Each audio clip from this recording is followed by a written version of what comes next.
गुजरात में बढ़ते दुष्कर्म पर सूरत में आपका मार्च, सीएम ने चुप्पी तोड़ते हुए दिखाया पोस्टर।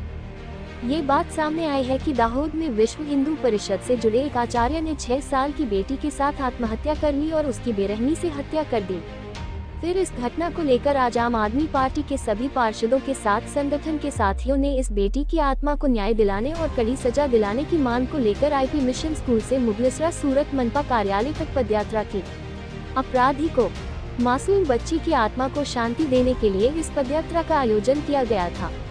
इस मार्च के बाद विपक्षी दल की नेता पायल सकारिया ने कहा कि यह बहुत दुखद है कि आज गुजरात में जो घटनाएं हो रही हैं, खासकर महिलाएं खुद को सुरक्षित महसूस नहीं कर रही हैं।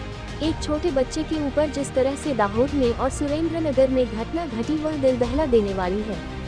मैं स्पष्ट रूप से मांग करता हूं कि गृह राज्य मंत्री को तुरंत इस्तीफा देना चाहिए। साथ ही चुप बैठे मुख्यमंत्री को भी अपना बयान देना चाहिए।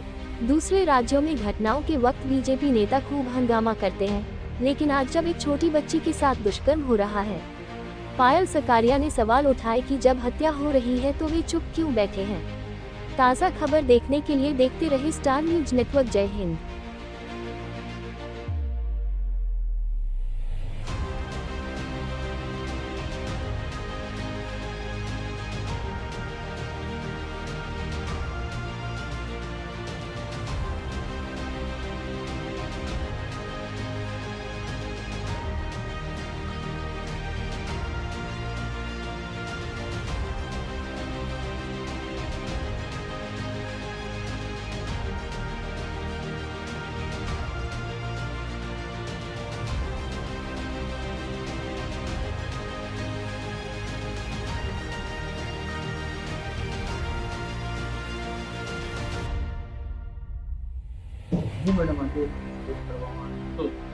જી આજે આમ આદમી પાર્ટી સુરત શહેરના સંગઠન સાથે અને તમામ નગરસેવકોની સાથે અમે અહીંયા પાલિકાની આવતી વખતે અમે પદયાત્રાનું આયોજન કર્યું હતું કે જેમાં દાહોદની અંદર જે ઘટના બની છે, આપણને ખબર છે કે નાની એવી માસૂમ દીકરી જે 6 વર્ષની છે એમની સાથે રેપ થાય છે, એમની હત્યા થઈ જાય છે।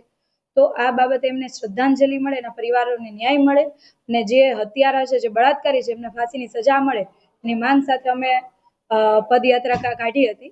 સાથે સાથે અમે એ પણ માંગ કરીએ છીએ કે ભારતીય જનતા પાર્ટી આમ તો વાત કરે છે, સંવેદનશીલ સરકારની વાત કરે છે, પરંતુ જ્યારે ગુજરાતની દીકરીઓ સાથે આવી ઘટનાઓ બનતી હોય, ગુજરાતની દીકરીઓ સાથે રોજ રોજ આપણે જોતા હોય કે રેપ થતા હોય, અત્યાચાર થતો હોય, એમની હત્યાઓ થતી હોય, તો આ ભારતીય જનતા પાર્ટીના શાસકોની સંવેદના ક્યાં જાય છે, એમની લાગણીઓ ક્યાં જાય છે।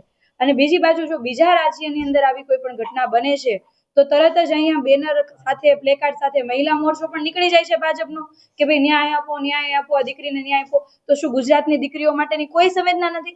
આનો સીધો મતલબ એવો થાય છે કે ભારતીય જનતા પાર્ટીને માત્ર રાજકારણની અંદર રસ છે, નહીં કે ગુજરાતની જનતાને અને ખાસ તો ગુજરાતની મહિલાઓની સુરક્ષા બાબતે કોઈ ચિંતા નથી, કોઈ રસ પણ નથી। જો રસ હોત, ચિંતા હોત તો મુખ્યમંત્રીએ જેમ બીજા રાજ્યોની અંદર ઘટના બને ત્યારે બોલતા હોય એવી રીતના આ ઘટના ઉપર પણ બોલ્યા હોત અને કીધું હોત કે ભાઈ આને 2 દિવસ અથવા 3 દિવસની અંદર જે કોઈ હત્યારા છે, બળાત્કારી છે, એમને ફાંસીની સજા આપીશું।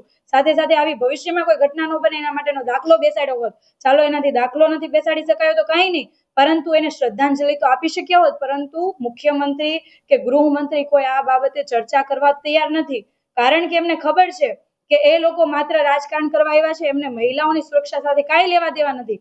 અમદાવાદની અંદર ઘટના બની, સુરેન્દ્રનગરની અંદર 2 દિવસ પહેલા 5 વર્ષની બાળકી સાથે એનો રેપ થયો, અમદાવાદમાં ખુલ્લેઆમ દારૂ પીતા હતા લોકોએ, જ્યારે સોસાયટી ભેગી થઈને એમને કાઢ્યા તો તલવારો લઈને હુમલા કરે છે, તલવારો લઈને બધાને ડરાવવાનો પ્રયાસ કરે છે।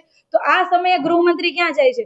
અમે એવી માંગણી કરીએ છીએ કે ગૃહમંત્રીને રાજીનામું આપી દેવું જોઈએ જો મહિલાઓની સુરક્ષા ના થતી હોય તો, અને મુખ્યમંત્રી આ બાબતે મૌન તોડવું જોઈએ।